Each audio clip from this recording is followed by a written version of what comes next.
Okay, so I'm going to present some results in a collaboration with Adrian Constantin and Walter Strauss about existence of waves of large amplitude in the presence of constant vorticities. So the problem that I consider, and I'll draw a picture on the board, let's say. So I am looking at gravity waves with a free surface and with a flat bottom, and which are periodic in the horizontal direction. So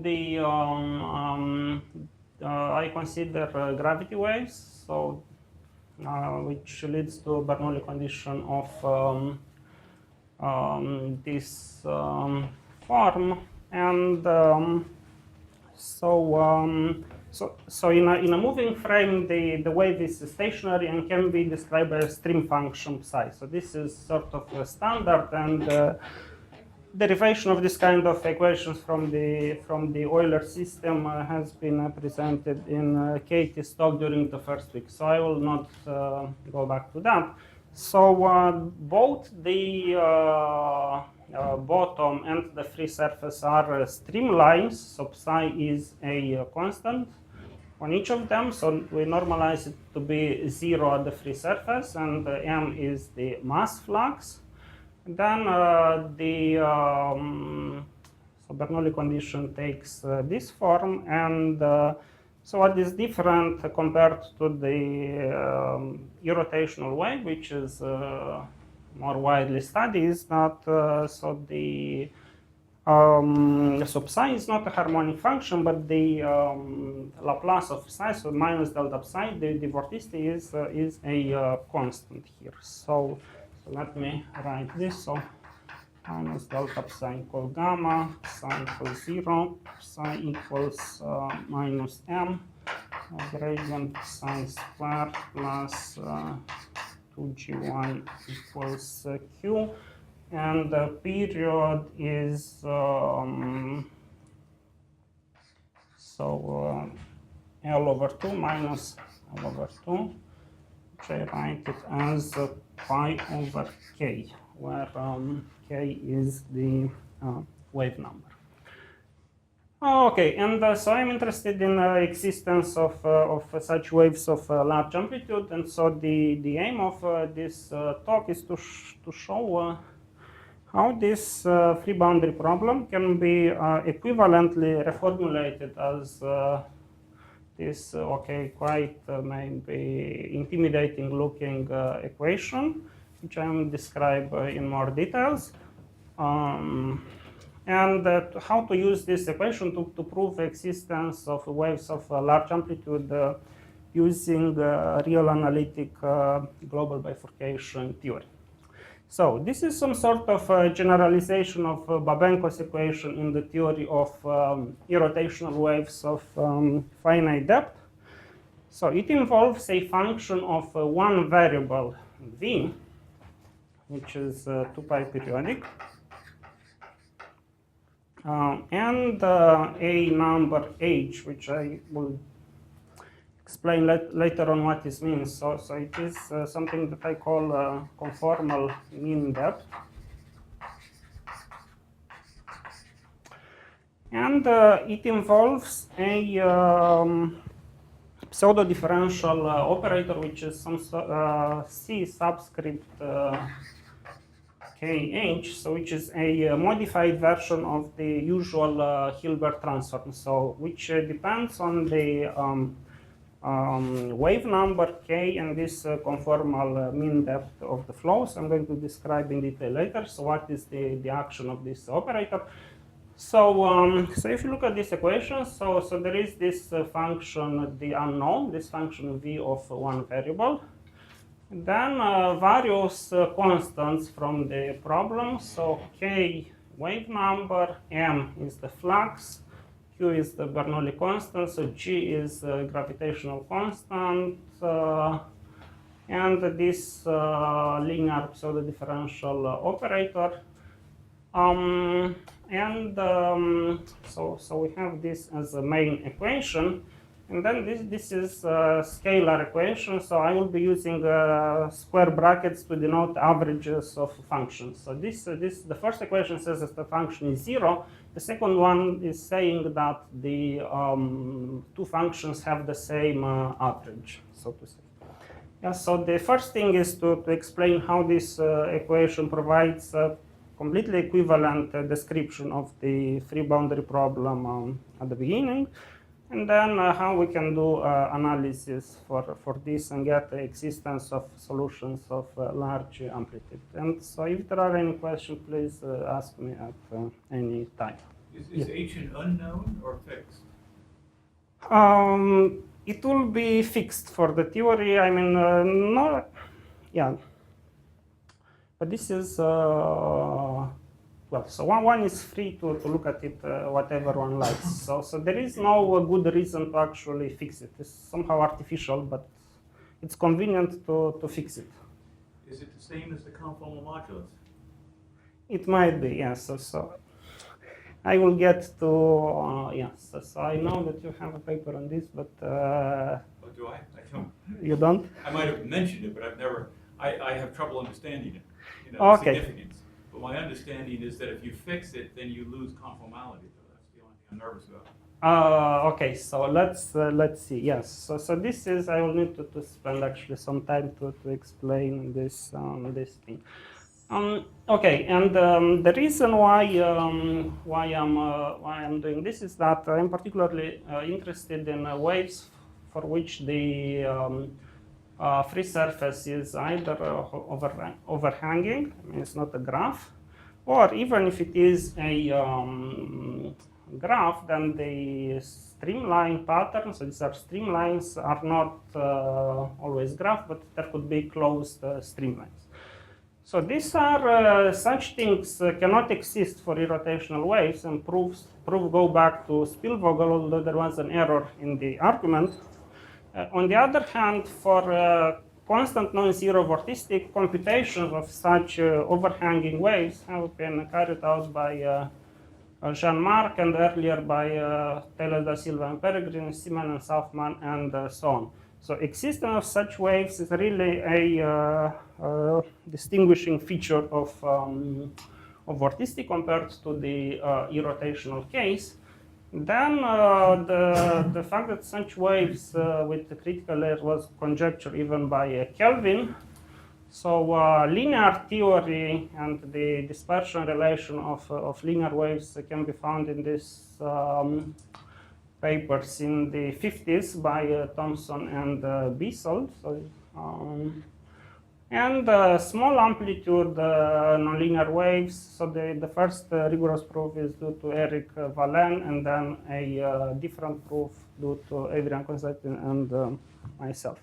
So what I want to describe is a large amplitude on which we have a preprint just made available last month. Okay, so our formulation is that the proposed formulation is essential in being able to capture such geometry. So, and this is a quick overview of other various fixed domain reformulations that have been used by people. So, whenever one tries to give rigorous results, so the idea is to transform the problem to one in a fixed domain and then use functional analysis and so on. And so there are various ways. So the earliest is the Nekrasov, which is for irrotational waves and quite messy. Then there is so what I'm proposing is modification or generalization of Babenko, which again was used in the irrotational waves infinite depth problem. Then the Dubré-Jacotin formulation, which is more general, so it can be done for an arbitrary vorticity function gamma, so not necessarily a constant, but cannot handle these critical layers or overhanging profiles. Then there is a flattening transformation that was used by Eric in this problem. So again, cannot handle overhanging profiles, and global bifurcation seems quite difficult with that.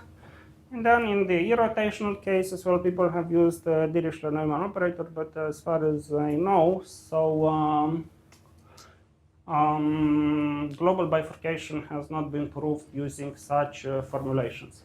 So global bifurcation for irrotational waves was done in the past either using Nekrasov or this Babenko equation, so which can be found, well, so a lot of theory is in papers of Toland and collaborators like Buffoni, Dancer, Sharkorodsky, and so on. So this C is the, so this is the formulation of the infinite depth problem. C is the usual Hilbert transform.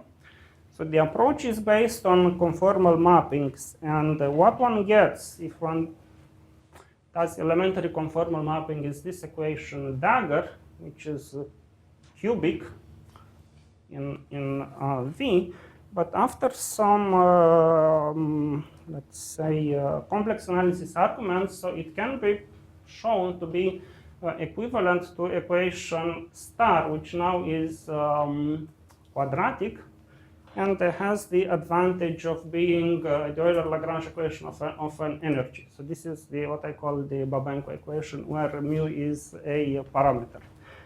And so the equation that I presented at the beginning so is a generalization of this equation to the finite depth problem. So instead of the Hilbert transform, it will involve this C subscript kh, so which is like some Hilbert transform for an annulus or periodic strip.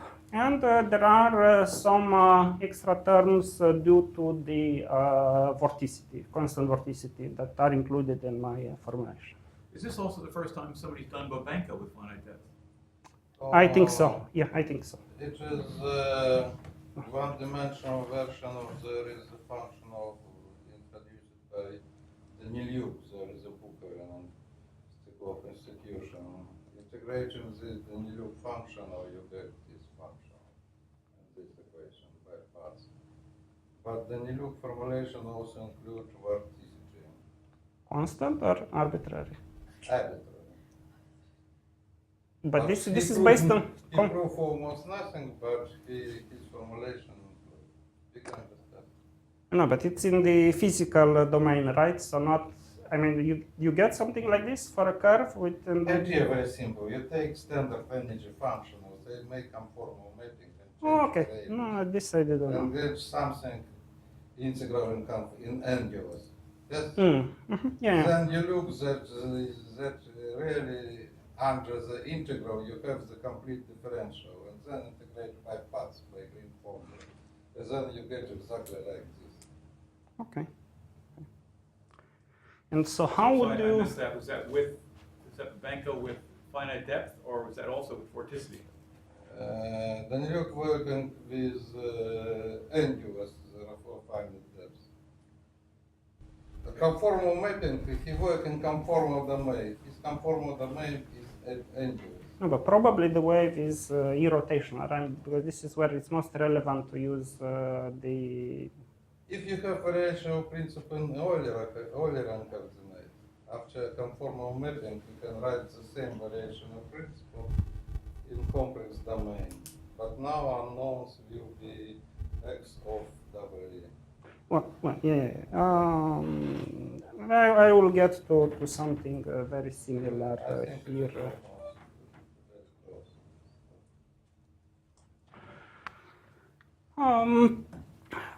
Good. So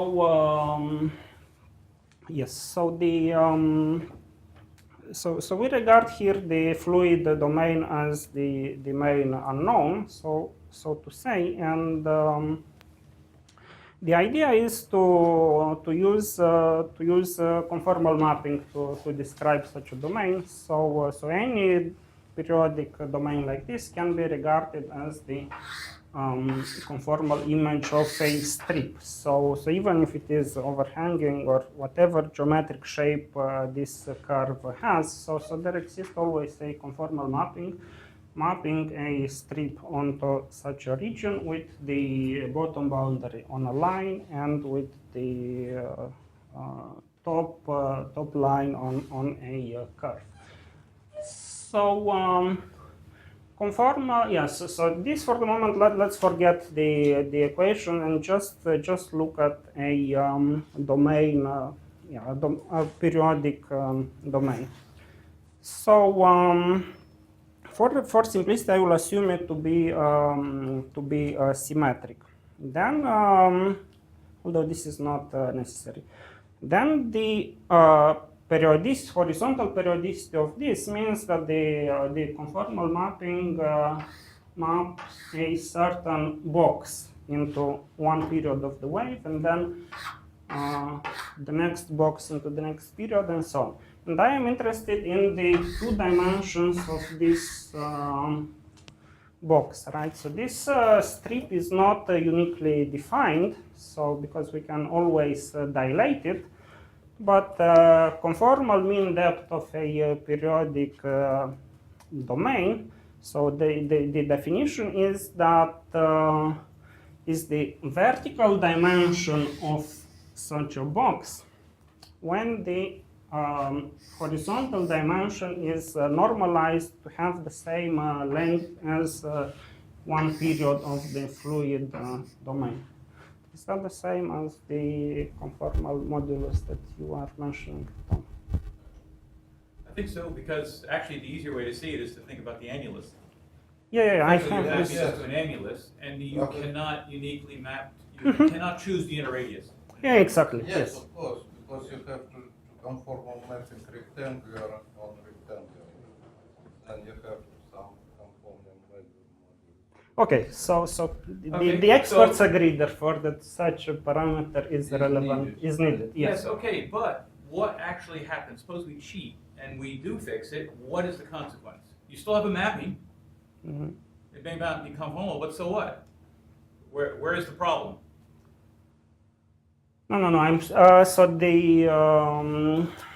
It is important to use conformal mapping. So Why? if I look at the so if I look at the domain and so on up to infinity, so not just one period, so this is simply connected. So there is a conformal mapping from a strip, and I want to use that. So not just the mapping from the strip exists to everything, and then I look over what happens in a box, and I want to get a period. So Okay, but what I'm asking is, suppose you were naive and just decided to fix the conformal modulus, where would the error show up?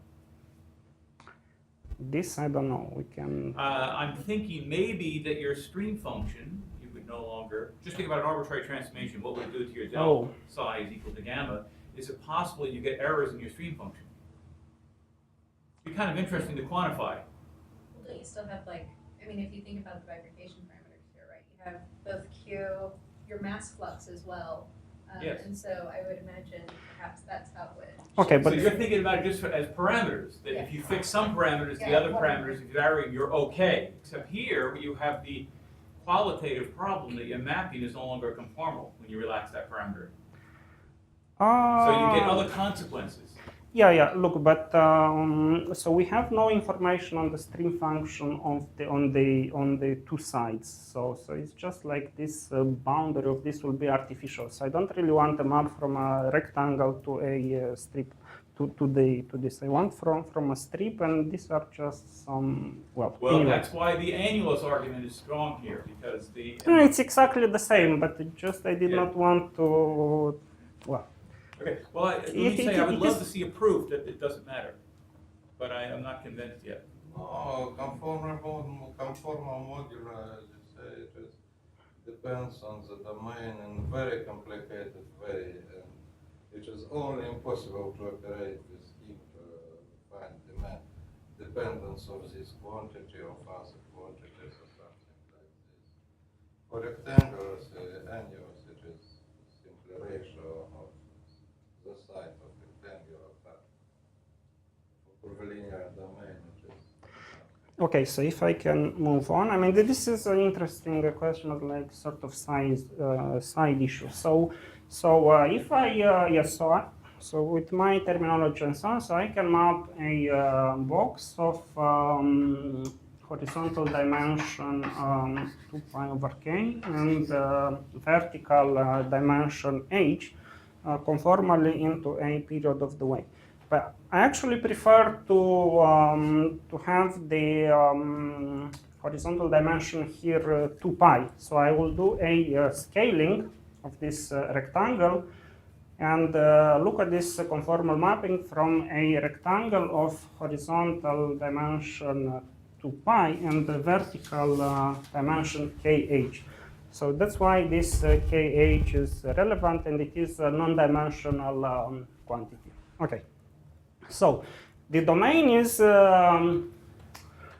uniquely characterized by this conformal mapping. So we are saying we try to fix the we are trying to find the conformal mapping. Now I am claiming that the conformal mapping itself is uniquely determined by the restriction of the imaginary part to the real axis. So if conformal mapping is u plus iv, then capital V will be 0 on the bottom, will be some unknown function little v, and will be a harmonic function capital V here. So if one knows this little v here, then capital V is obtained from the Laplace equation. Capital U is obtained as the harmonic conjugate of this. And then,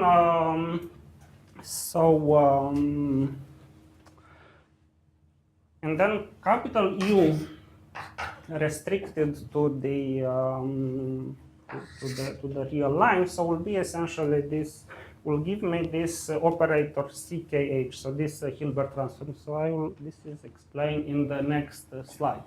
So the definition of the periodic Hilbert transform and Dirichlet-Neumann operator in a strip. So one has a strip of height d, and one starts with a periodic function of 0 mean. Then we extend it harmonically in the strip and with the 0 values on the bottom. Yeah, so this is the harmonic extension.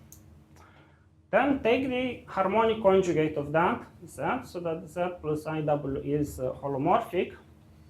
And then the Hilbert transform, this periodic Hilbert transform for a strip, is this harmonic conjugate restricted to the real axis. So this is the definition of the Hilbert transform C subscript D, where D is the vertical dimension of the strip. So this is what you do.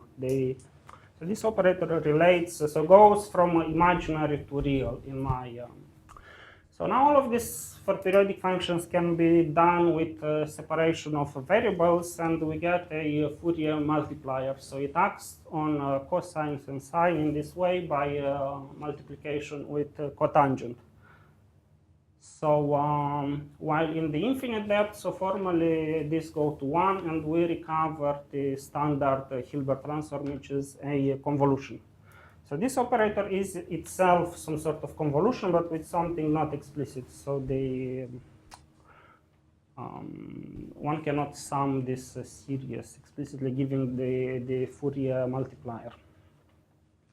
Okay, so so if W is periodic but not of 0 mean, then the harmonic conjugate is not 2 pi periodic. So but contains a multiple of x related to the average of the boundary data. So this is related to the fact that in an annulus, so not every function has a harmonic conjugate. So, so because the log r plus I theta is, yeah, okay. And the Cauchy-Riemann equations show that the Zx equals Wy, and so Zx is the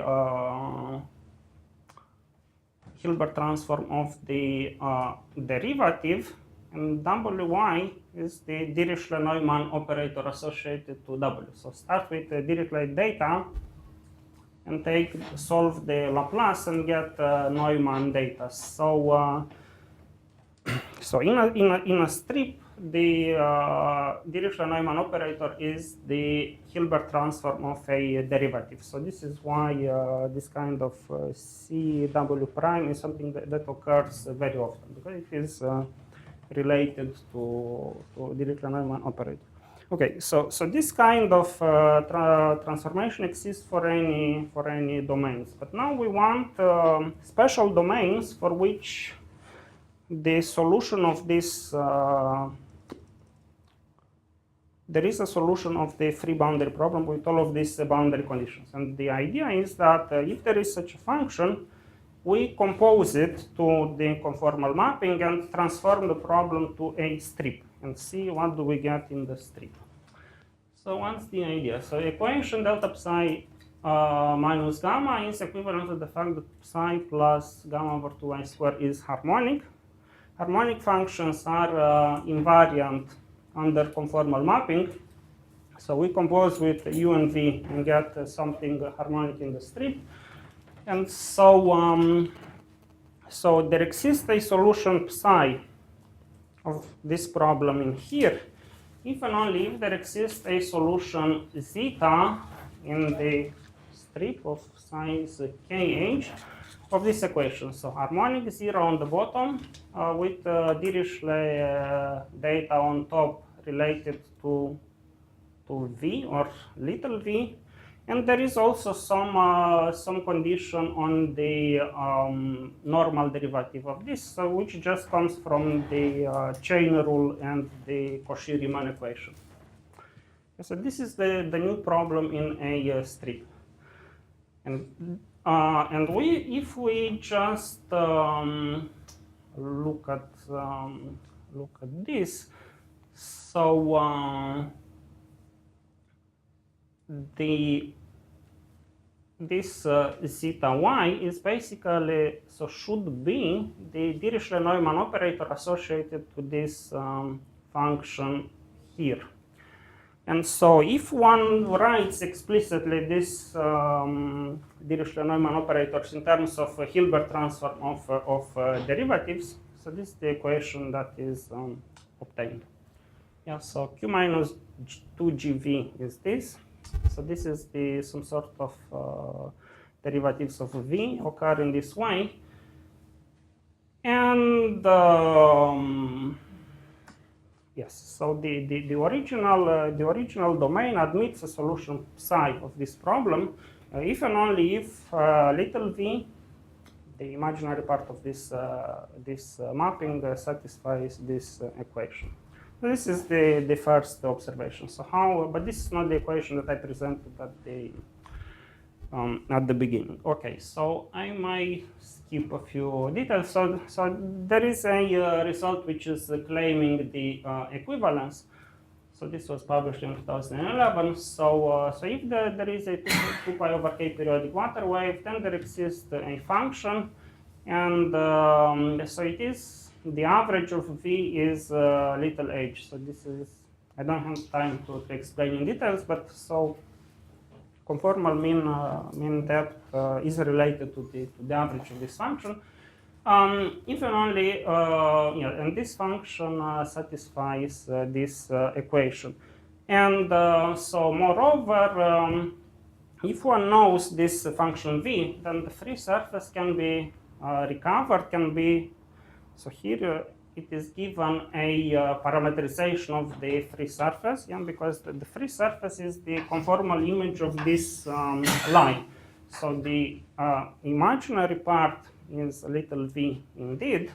The real part u is the Hilbert transform of it plus some non-periodic function, which, so this is pretty much standard. And in the other direction, if there is a solution like this, then a wave can be constructed if and only if this curve is injected.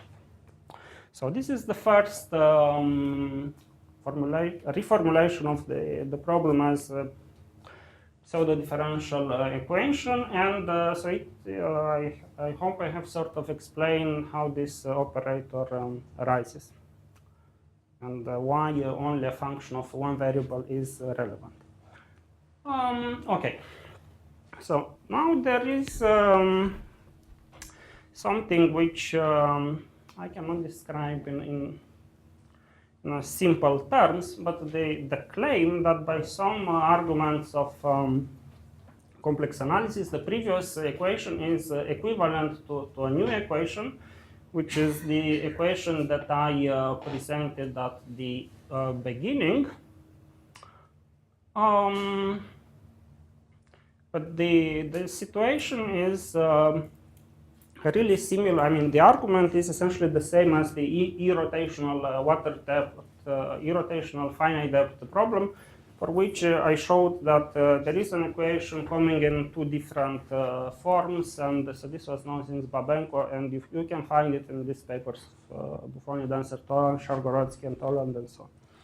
So this I cannot explain in really simple terms. But so there is a new equation, and in addition, there is a condition on the average of the two functions, which is so this is essentially the average of the equation that I had on the previous slides.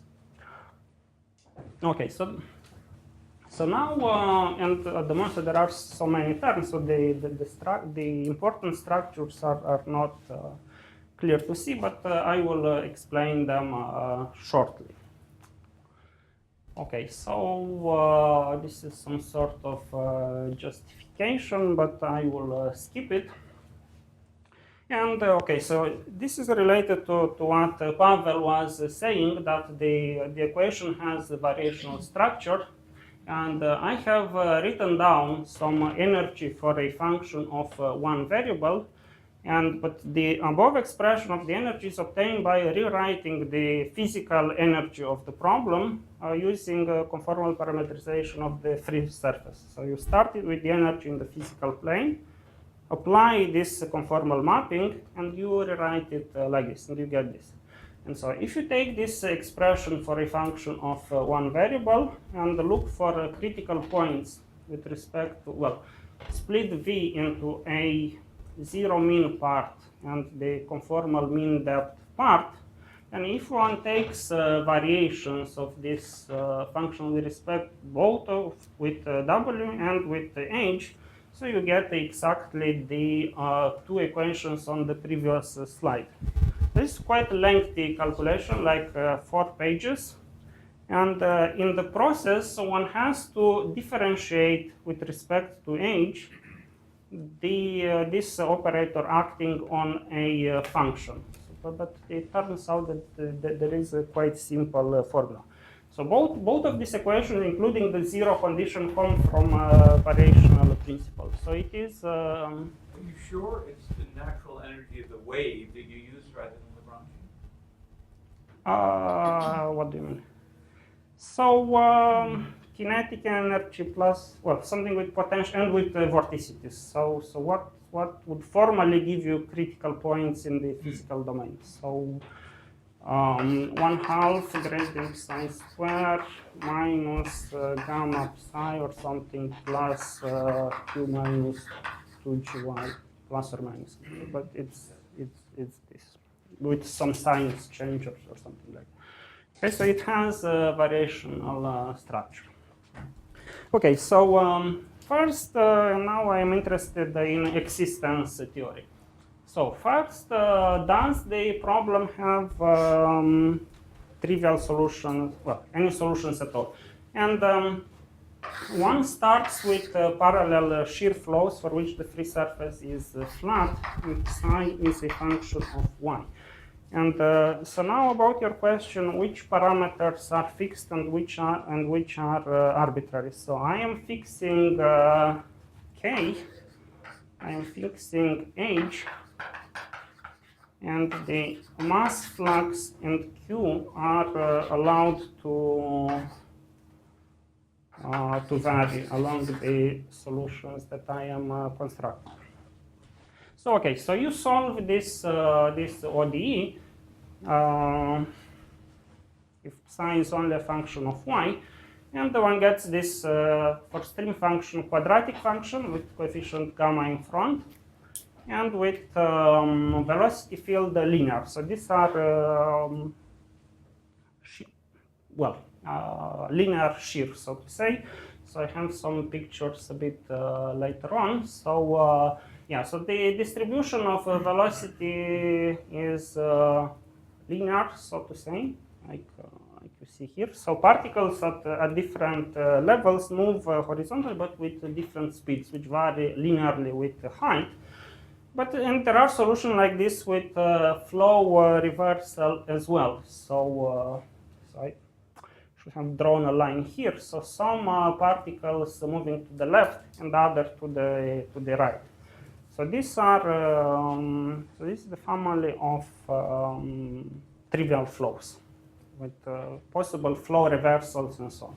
And I want to determine, yes, so which of these can be perturbed into waves of small amplitude, and then how family of small amplitude can be continued to waves of large amplitude.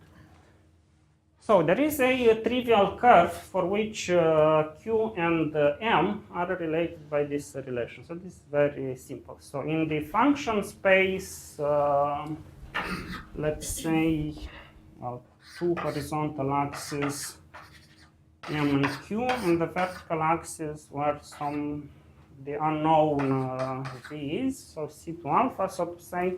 So there is a curve of trivial solutions in the horizontal plane with Q and M related by this equation. And so I want to determine points on these curves from which there is bifurcation in the space. So these are flat, so the function is just h. Is that a curve for n equals 0? Yeah, it passes through m equals 0 as well. So So it's a surface coming out of the board. So the Or are you drawing a projection onto the? yeah, so this is the no. So this is in the horizontal plane. So so the surface is 0, so to say, but so it's just a curve which replaces the trivial line in the. It's a bit unusual than the standard setting for bifurcation theory. Oh, that curve is in the horizontal plane. Yeah, it is in the horizontal plane. Yes. And I want to get things coming out of the horizontal plane and into space. This is the point. Okay. And for that, so I will be applying the abstract global bifurcation theorem of Dancer, Buffoni, and Toland for real analytic operators, which can be found in Buffoni and Toland book, and I think has not been used much in the literature. So it gives quite sharp results. So what is the setting? So one is looking to solve f of lambda u equals 0 for a function f depending on a parameter lambda and some unknown u. And one has a line of trivial solutions. And the function is real analytic, so this is the key point. So these are the assumptions. So a line of trivial solution. These are the conditions of the usual Crandall-Rabinovich theorem. So the linearization at a point has one-dimensional kernel, range of codimension 1, and the transversality condition. So there is a local curve. But to extend it globally, so two assumptions are needed according to this theorem. That the linearization is always Fredholm of index 0, at least along the solutions. And this condition saying that essentially, okay, so without going into every single detail, that solutions which are bounded and closed are compact. So if you take a subset of the solution set which are bounded and closed, and then they are compact.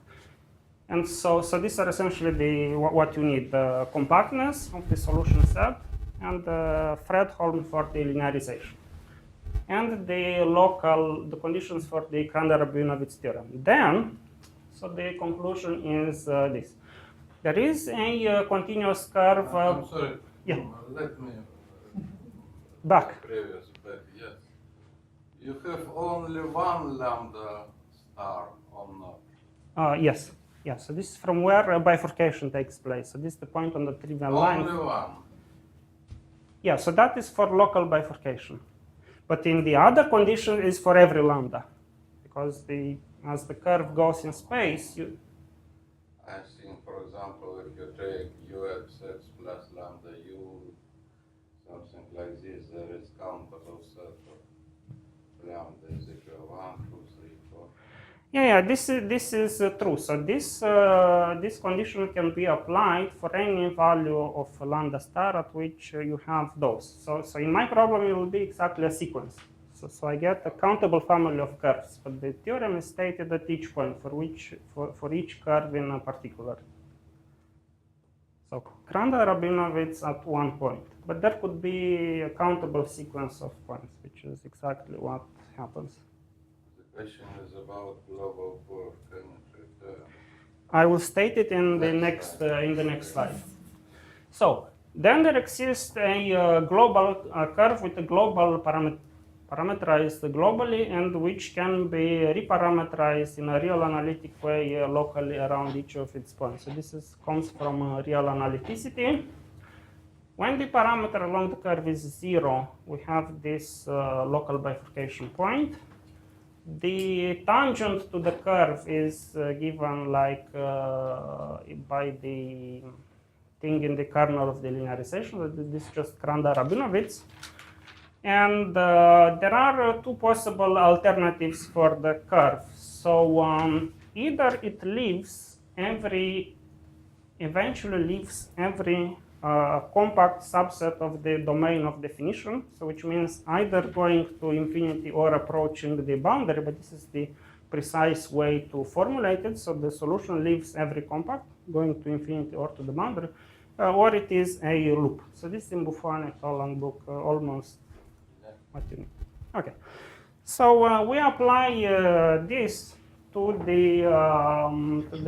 our equation where we don't have the trivial curve, but this one. But it can be adapted really easily. So what is the conclusion? So there is a sequence of possible values of the flux indexed by the integers. So a sequence of points on this curve, which are given explicitly by solving the linear problem, and this is related to that dispersion. Just so we can understand this, you're saying that because Q is the Bernoulli constant, Yeah. and M is the flux, so you're saying that there's a countable number of values of the Bernoulli energy. Of the flux and corresponding. And flux. So there's a curve in that plane. So this curve contains all the possible trivial solutions as M varies. So Q is uniquely determined by M. Yes, On and the that's for the flat state. Yeah. That curve is for the flat state. Yeah. Okay, the part I'm concerned about is that these are very high energy states if you get away from the first one. Yeah. I mean, most of our attention is devoted to the first one, but just to state the result is valid at all of the others. So you can check the assumptions. So this is not unexpected, yes. So countable sequence of bifurcation points identified explicitly, and the previous theorem that I quoted applies, and so you get a curve parameterized by S, well, n depending on n, and actually, so there is some sort of plus and minus here, so which one does it mean? Yeah, because n is a natural number and it's with plus and minus, so it's the integers sort of. The sequence of points is parameterized by the integers rather than the natural numbers. And so the statement continues. So what happens with these global curves? So when the parameter is 0, so they are passing through the bifurcation points that I mentioned. they have to leading order the form predicted by the linear theory. Locally, in a neighborhood of that point, they are the only solution. And now, what happens at the end of this curve, so to say? So it could either be a closed loop or leave every compact subset of the function space, which means, so what this is supposed to mean, so when could these two things go to zero? So if this norm goes to infinity, so to say, so either the curve goes to infinity in the function space, or it approaches the boundary of the domain, so q minus 2gv, but q minus 2gv was q minus 2gy in the physical plane, and this means a wave approaching the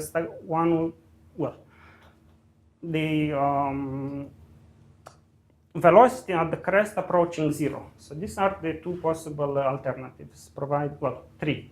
So periodic, going to infinity in the function space in a way in which it's not clear whether the parameters go to infinity or the function go to infinity, or stagnation points, or the velocity at the crest of the wave approaches zero. So this just follows from application of the abstract result, provided one can check the assumption.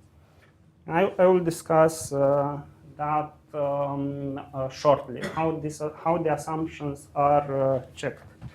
But first, so how do the level sets of, how do the streamlines look like? So we can say something only for waves of small amplitude at the moment. So if one perturbs a flat wave, which is for which the velocity is unidirectional, then the streamlines are graphs and all go in the same direction. But on the other hand, if at one of these bifurcation points is a shear flow with flow reversal, so the things go in one direction at the top and the other at the bottom, so when you perturb this, even by linear theory, you get something like so closed streamline instead of this line of critical points. So this is sort of the one of the novelties of these waves with the vorticity, that you get non-trivial waves, even of small amplitude, whose streamlines look like this. But this was first proved by Eric. It's already in this paper because these are small amplitude. And what we have is a curve which of solutions of large amplitude, so either going to infinity or approaching stagnation. And yeah, so let me now explain why these assumptions of the Dancer-Buffoni-Toland theorem are true. As I said, so the key points are compactness of bounded closed sets of solutions and Fredholm property of the linearization. Okay, so now I am rearranging this. I'm concentrating on the first equation and rearranging in a somehow different way. And look at the most singular terms. So this Hilbert transform is like operator of order 0. So it preserves the smoothness of your function. So the most singular terms are which involve one derivative, as you can see. And look at this. So it is this and these two here. But except for the first one, you can see that these occur in very special combinations, and these are due to the vorticity. So you can see what is the difference caused by the presence of vorticity. So gamma is here, here, and somewhere here. But as far as these most singular terms are concerned, so they are so-called commutators, right? So the operator applied to a product minus one function times this applied to the other. And the nice thing about this is that these differences are smoother than each of the individual terms are. So if one starts with a function with n derivatives, which are Hölder continuous, then when we apply the derivative, one loses one of these derivatives, and this keeps the smoothness. But when we take these differences, it can be proved that one does not lose a derivative, but only a little bit in the Hölder exponent. This is the key smoothing property of commutators. So if I divide by this term in front, assumed to be non-zero, and one can essentially invert this operator, so the equation can be arranged as a fixed point of a nonlinear compact operator. Yes, so essentially these differences are smoother and therefore lead to compactness. So, and this is exactly what was needed for the theory, that if you have a family of solutions which is bounded, then because it belongs to a space of a smoother function, it is actually compact. And this also implies the Fredholm property. And this is why the second formulation, so the Babenko formulation, is essential for the theory. So for the first one that I derived, so such a property does not seem possible to prove. So this new non-trivial rearrangement of the things is really essential for everything. This is in order to check the assumptions. So now what happens along the solutions curve that we have constructed? So how do those waves look like? So they give rise to waves in the physical plane if and only if this curve is injective and contained in the upper half plane. So V, the unknown, gives the imaginary part of the parameterization, while the real part is the Hilbert transform plus a multiple of X. And we were trying to show that to rule out the possibility of a loop. This is sort of standard in this kind of problems, and it is usually done by maximum principal argument showing that some sort of monotonicity properties are preserved and so on. And here something similar happens, but it was quite a bit more complicated than in all the previous papers. So we said, let us look at so how far along the solution set these properties are preserved. So V greater than 0 means the curve does not touch the bottom. V prime smaller than 0 means it is monotone between crest and, well, between 0 and pi. And this, okay, so how would a curve for which these properties are true look like? So, so you start from a point, and the vertical coordinates always goes downwards. But I'm not saying anything about the horizontal coordinates. So it could move both to the right and to the left. So the so in principle could do something like this. So this is the defining property of that I want for my solution set. So that they always go downwards, although they could go either to the left or to the right. Because of this monotonicity, so the wave, so this curve is injective in half a period. But if some of these things actually touches the axis or goes to the other side, so when I extend it by symmetry and periodicity, so you get, so I am saying, we look at those ways for which the curves don't touch the, so they remain in here and also above the trough. And so we are able to prove the following thing. So either that these properties hold all along the curve up to infinity, or they hold only up to a certain point on the curve And at that point, what happens is exactly this. So which means self-intersection above the trough line. So either the solutions remain non-self-intersecting, sort of, all the way along the curve, or they touch this axis at the point, and when you extend it by symmetry, it touches again. So like an air bubble above the trough. And this is exactly compatible with the numerical simulations of Jean-Marc, but this is proven rigorously.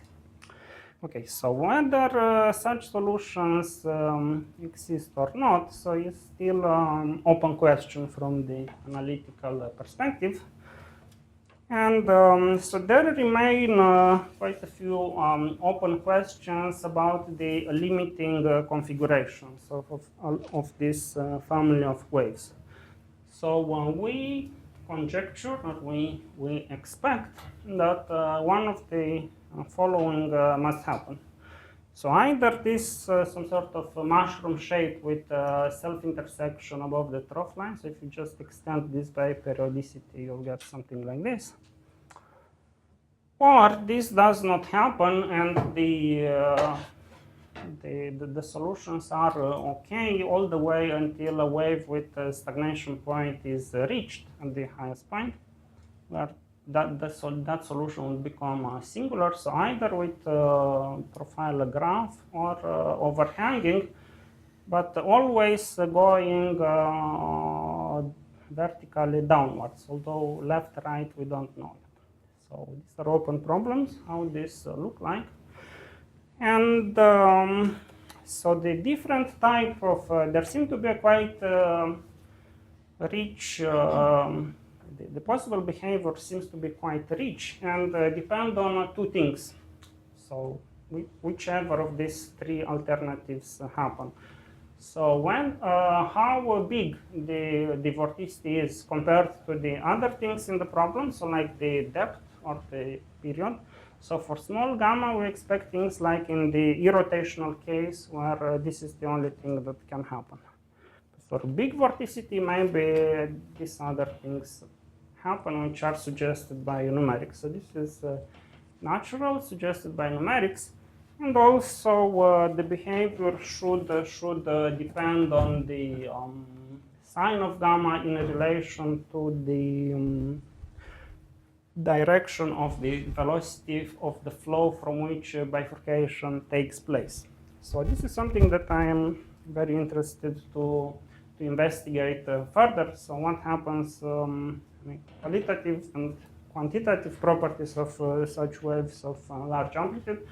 So some systematic numerical investigation would be very helpful. So there are already some papers, but they so cover only certain ranges of parameters and so on. So one would really like to see at least what the numerics shows in terms of the behavior of large amplitude solutions in terms of vorticity, period, mean depth, and so on.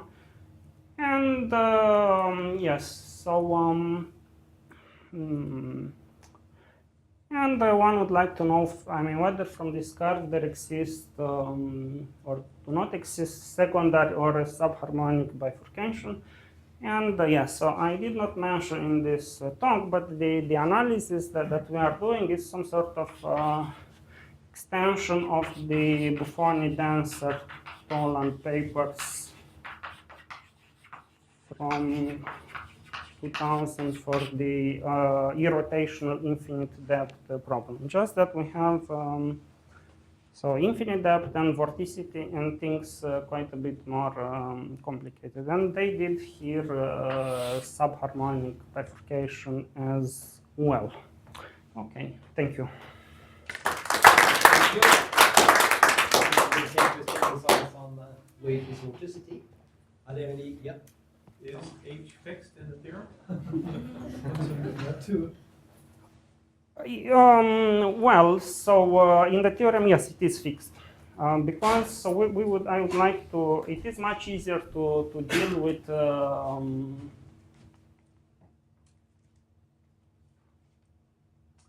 with this operator, with a fixed operator. So if you allow h, Of course, but the thing is, I think you would need to prove that your mapping is still conformal, because that would be. no, it is. So there are no issues like this. How do you know? We can talk later, but it is conformal by construction. So I'm doing it in a different way But probably the than construction you do. involves H, though. Its mapping is conformal if you have the right H. Oh, well, I would like to see, I mean, that's what we know from the textbooks, so I would like to see a proof that it's okay to fix H, because if you can fix H, that's fantastic. There's a lot of nice problems you can solve. No, I fix it for the purpose of well, applying one parameter bifurcation theory, you know. This is something interesting. How does the solution set look like for a problem with several parameters? Like instead of curves throughout. Okay, that's another issue altogether. Yeah. Okay, but no, I could allow h to vary as well, I believe. But then one of the alternatives at the end of the continuum would be that h goes to 0 or to infinity. I mean, as long as h remains bounded away from 0 and infinity, I still have all the compactness I need to make everything. Actually, I'm not so sure you could a priori be sure that H wouldn't go to 0 or infinity simply because you don't know what the shape of the domain is going to be. Exactly, yeah. One does not know, and it is a problem very much worth investigating. But this is like just the beginning, so to say. Yes. I'm asking the same question again in a different way, I think. In the variational principle, you did vary h. Yes.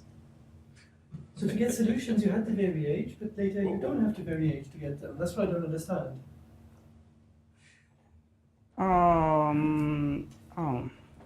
Well, so because this variational principle actually comes from the one in the physical domain, right?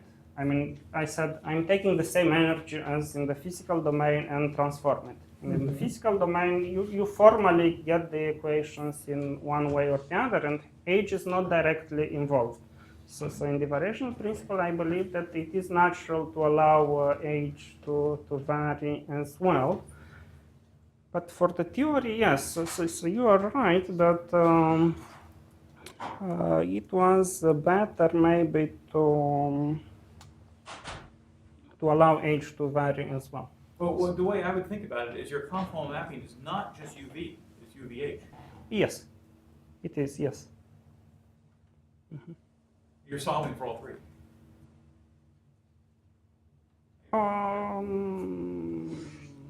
Yeah, in principle, I should be solving for all three, but I say, well, I fix one h and I solve for that and get all of these things. So if you fix any other h, you can still do the same. So if you put together all this theorem for all these possible values of h, Very complicated surface. yeah, for sure, yes. You can lose uniqueness or something. But also, if you look at the finite depth of problem for the irrotational waves, which was done by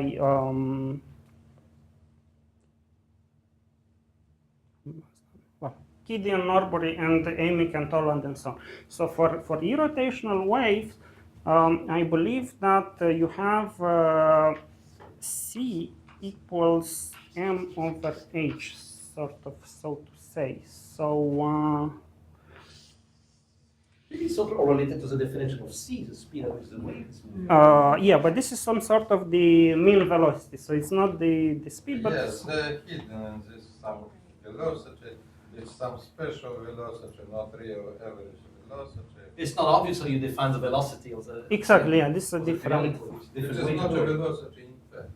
It is not, but okay. So I believe that in the that paper of Toland, I don't remember. So it is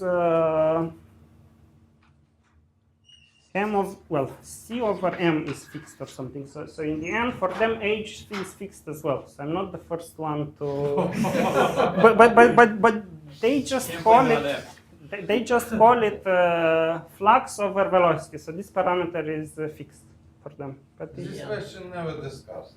Never discussed. They simply take, say, the period in the complex plane of complex potential is 2 pi.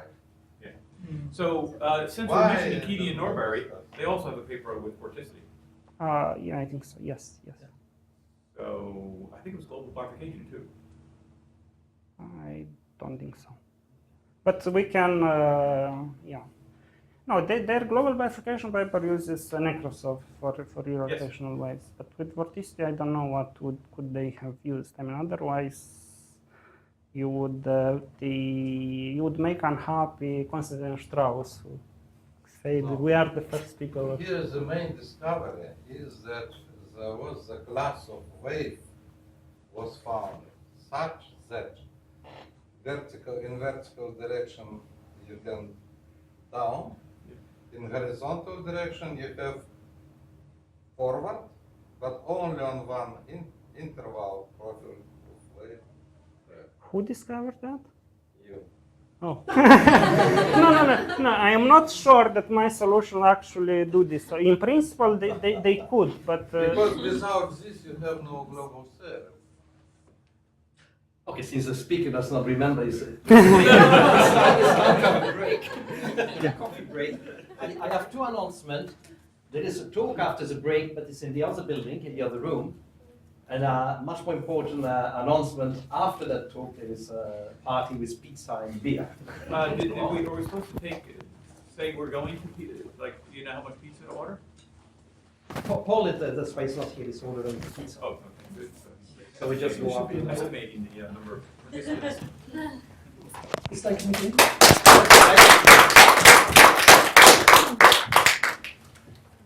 So the talk after